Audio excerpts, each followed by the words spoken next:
శబరిమల అయ్యప్ప స్వామి ఆలయం తెరుచుకుంది. సీజనల్ యాత్ర సందర్భంగా ఆలయ దర్శనం ప్రారంభమైంది. ఇవాళ మధ్యాహ్నం 1 గంటకు పంపా నుంచి స్వామివారి సన్నిధానం వరకు పాదయాత్రకు అనుమతిచ్చారు దేవస్థానం బోర్డు.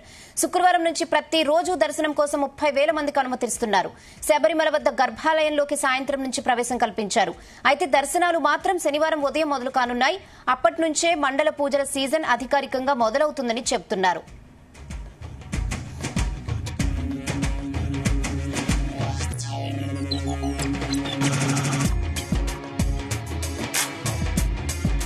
ఆన్లైన్ విధానంలో దర్శనానికి బుకింగ్ ఉంటుంది. ప్రతిరోజు ఆన్లైన్లో 70,000 మంది స్పాట్ బుకింగ్ ద్వారా 10,000 మంది మొత్తం 80,000 మందిని దర్శనాలకు అనుమతించాలని ప్రభుత్వం నిర్ణయం తీసుకుందని సమాచారం.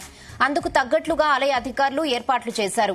భక్తుల రద్దీ నేపథ్యంలో దర్శనాల సమయం కూడా పెంచారు.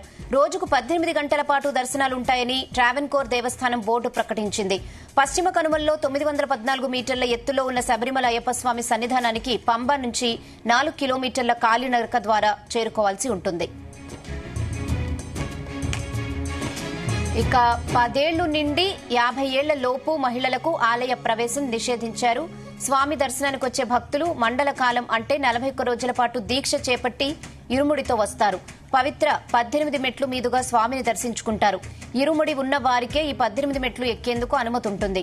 సాధారణ భక్తులు ఈ మెట్లు ఎక్కడానికి అర్హత ఉండదు. వీరిని పక్కనే ఉన్న గేటు ద్వారా అనుమతిస్తారు. మండల మకర విళక్కు పూజల సీజన్ ఏర్పాట్లు, బందోబస్తుపై కేరళ డీజీపీ షేక్ ఉన్నత స్థాయి సమీక్ష నిర్వహించారు. మొత్తం 14,000 మంది పోలీసులతో పాటు వాలంటీర్లను భద్రతా విధులు, యాత్రికుల సేవల కోసం మోహరిస్తున్నట్లు తెలిపారు. అలాగే భక్తుల వాహనాల పార్కింగ్ స్లాట్లను 10,000కు పెంచారు. అలాగే రెస్టారెంట్లు, హోటళ్లపై ధరల వివరాలను దక్షిణాదిన అన్ని భాషల్లోనూ ఉంచాలని అధికారులను ఆదేశించారు.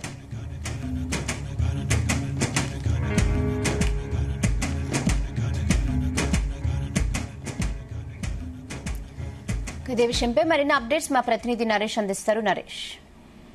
Thank you Rehana. అంటే కేరళలో ఉన్నటువంటి శబరిమల ఆలయం అయితే మరి కాసేపట్లో అయితే తెరుచుకోబోతుంది. దీనికి సంబంధించి కూడా మధ్యాహ్నం 1 గంట నుంచి కూడా పంబ నుంచి కూడా భక్తులను అయితే అనుమతించారు. కాకపోతే ఈ రోజు వర్చువల్ గా ఉన్నటువంటి 30,000 మందిని మాత్రమే దర్శనానికి అయితే అనుమతిస్తారు. ఇక రేపు పొద్దున ఉదయం 3 గంటల నుంచి కూడా ఒక 18 మెట్లు కూడా ఎక్కిన తర్వాత దర్శనానికి అయితే అనుమతిస్తున్నారనేసి కూడా ఒక మేల్శాంతి అంటే ప్రధాన అర్చకులు ఎవరైతే ఉన్నారో ఈసారి ఎన్నికైనటువంటి మహేష్ నంబూరి కూడా అయితే వివరించినట్టుగా చెప్తున్నటువంటి పరిస్థితి అయితే ఉంది. ఇక ఒక శబరిమల ఆలయానికి చూసుకుంటే మాత్రం మండల పూజ కోసం అయితే 41 రోజులైతే మాత్రం శబరిమల ఆలయం అయ్యప్ప స్వామి ఆలయం అయితే తెరుచుకోనుంది. ఇది కూడా ఈసారి అయ్యప్ప స్వామి భక్తుల్ని ఎక్కువగా రద్దీని ఊహించుకొని కేరళ ప్రభుత్వం అలాగే ట్రావెన్కోర్ బోర్డు అయితే మాత్రం ఈసారి 18 గంటలు దర్శనానికి అయితే అనుమతిస్తున్నట్టుగా కూడా ఈసారి భక్తులకైతే ఒక శుభవార్త కూడా చెప్పింది.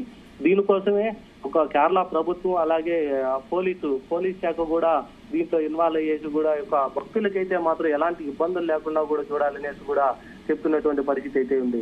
ఇక ఈ రోజు 5 గంటలకు తెరుచుకొని ఉన్నటువంటి ఆలయానికి అయితే మాత్రం ఈసారి 1 గంట ముందుగా అంటే 4 గంటలకి ఒక ఆలయాన్ని అయితే మాత్రం ఒక మేల్శాంతి ఎవరైతే ఉన్నారో ఈయన కొత్తగా అపాయింట్ అయినటువంటి ఈసారి మేల్శాంతి ఇద్దరైతే అపాయింట్ అయ్యారు. ఒకరు మహేష్ నంబూరి, మరొకరు అరుణ్ కుమార్ నంబూరి. వీరిద్దరూ కూడా యొక్క తాళాలు తెరిచిన తర్వాత ఒక కాంతారావు రాజీవర్త అనే యొక్క మేల్శాంతి కూడా యొక్క సంప్రోక్షణ చేసిన తర్వాత కొన్ని ప్రత్యేకమైనటువంటి పూజలు చేసిన తర్వాత వీళ్ళంతా కూడా అనుమతిస్తారు. ఇక అనుమతించిన తర్వాత రేపు ఉదయం అంటే శనివారం ఉదయం 3 గంటల నుంచి కూడా భక్తులను అయితే మాత్రం ఈ యొక్క 18 మెట్లని కూడా ఒక ఇరుముడి చెల్లించి ఒక భక్తులంతా కూడా దర్శనానికి అయితే పంపిస్తున్నారు. ఈసారి ఒక పోలీస్ శాఖ చీఫ్ అయితే ఎవరైతే ఉన్నారో కేరళ పోలీస్ చీఫ్ షేక్ దర్వీష్ సాహెబ్ అనే అతను మాత్రం ఈసారి 14,500 మంది పోలీసులు అయితే మాత్రం ఒక నీల్కల్లు పంబా దగ్గర నుంచి కూడా అందరినీ మోటివేట్ చేసి ఒక భక్తులకి అనుకూలంగా ఉండే విధంగా వాళ్ళకి పనిచేసే విధంగా ఎక్స్పీరియన్స్ ఉండేటువంటి పోలీసులంతా కూడా ఈసారి రంగంలోకి దింపారనేసి కూడా చెప్తున్నారు. అలాగే ఒక శానిటైజింగ్ చేసేదానికి 2,000 మంది ఉద్యోగుల్ని అలాగే అగ్నిమాపక సిబ్బంది రెస్క్యూకి సంబంధించి కూడా 1,500 మంది వర్కర్లు అయితే మాత్రం ఈసారి యొక్క మకర విలక్కి సంబంధించి అయితే మాత్రం దీంట్లో పొందుపరుస్తున్నట్టుగా కూడా చెప్పారు. ఇక కేరళ ప్రభుత్వం అయితే మాత్రం ఈసారి ఎక్కువగా అంటే గత సంవత్సరం చూసుకుంటే మాత్రం 15 లక్షల మంది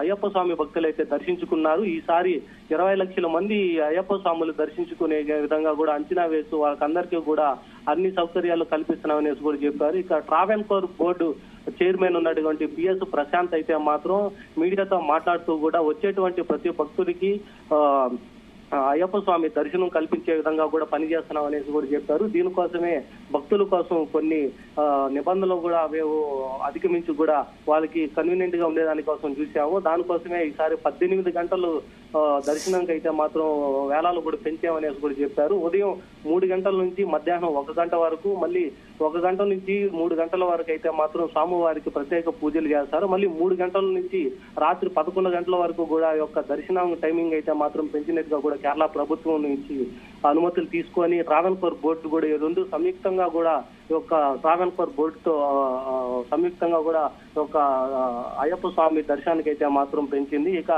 ఎక్కువగా కూడా యొక్క 2 తెలుగు రాష్ట్రాల నుంచి కూడా తెలంగాణ, ఆంధ్రప్రదేశ్ రాష్ట్రాల నుంచి కూడా ఎక్కువ అయ్యప్ప స్వాములు వస్తున్న దాన్ని బట్టి కూడా అక్కడ బోర్డులు కూడా తెలుగులోకి వేయించాలి, రెస్టారెంట్లలో ఉన్నటువంటి ప్రైజెస్ ఇవంతా కూడా వాళ్ళకి అర్థమయ్యే విధంగా కూడా చేయాలి అనేసి కూడా ఒక పోలీస్ డిపార్ట్మెంట్ కూడా ఒక ట్రావెన్కోర్ బోర్డుతో కలిసి పనిచేస్తున్నటువంటి పరిస్థితి ఉంది. ఇక రేపటి నుంచి ప్రారంభం అవుతున్నటువంటి ఒక మండల పూజ కోసం వచ్చేటువంటి ప్రతి ఒక్క అయ్యప్ప స్వామి భక్తునికి అయితే మాత్రం పంబ నుంచి కూడా ఒక 2 దారులు కూడా అయితే మాత్రం ఒక ఆన్లైన్ లో కూడా ఇచ్చారు. ఒక వర్చువల్ గా వచ్చేటువంటి టికెట్ బుక్ చేసుకునేటువంటి వాళ్ళకైతే మాత్రం 2 దారులను అయితే ఇచ్చారు. ఆ 2 దారుల్లో గుండా కూడా భక్తులకి దర్శనానికి అయితే అనుమతిస్తారు. ఇక దర్శనానికి వర్చువల్ గా కూడా ఒక టోకన్ లేకుండా వస్తే కూడా స్పాట్ బుకింగ్ కూడా ఏర్పాటు చేసే విధంగా కూడా ట్రావెన్కోర్ బోర్డు అయితే ఏర్పాటు చేయనుంది. ఈ యొక్క స్పాట్ బుకింగ్ రోజుకి 1000 టోకన్లు మాత్రమే వచ్చేటువంటి భక్తులకి తెలియకుండా నేరుగా శబరిమలకి స్వామివారి దర్శనానికి వచ్చే వాళ్ళు వెనక్కి తిరిగి పంపించకుండా స్పాట్ దర్శనాలు కూడా ఏర్పాటు చేస్తున్నాం అనేసి కేరళ ప్రభుత్వంతో మాట్లాడి ట్రావెన్కోర్ బోర్డు అయితే మాత్రం ఈ యొక్క అవకాశాన్ని కూడా కల్పిస్తున్నారు. ఇక రేపటి నుంచి ప్రారంభం కాబట్టి ఒక సన్నిధానం దర్శనానికి అయితే మాత్రం ఒక రోజుకి 80,000 మందికి దర్శనాన్ని కల్పించే విధంగా కూడా అంచనా వేస్తున్నట్టుగా తెలుస్తా ఉంది. Okay Naresh, thanks for the updates.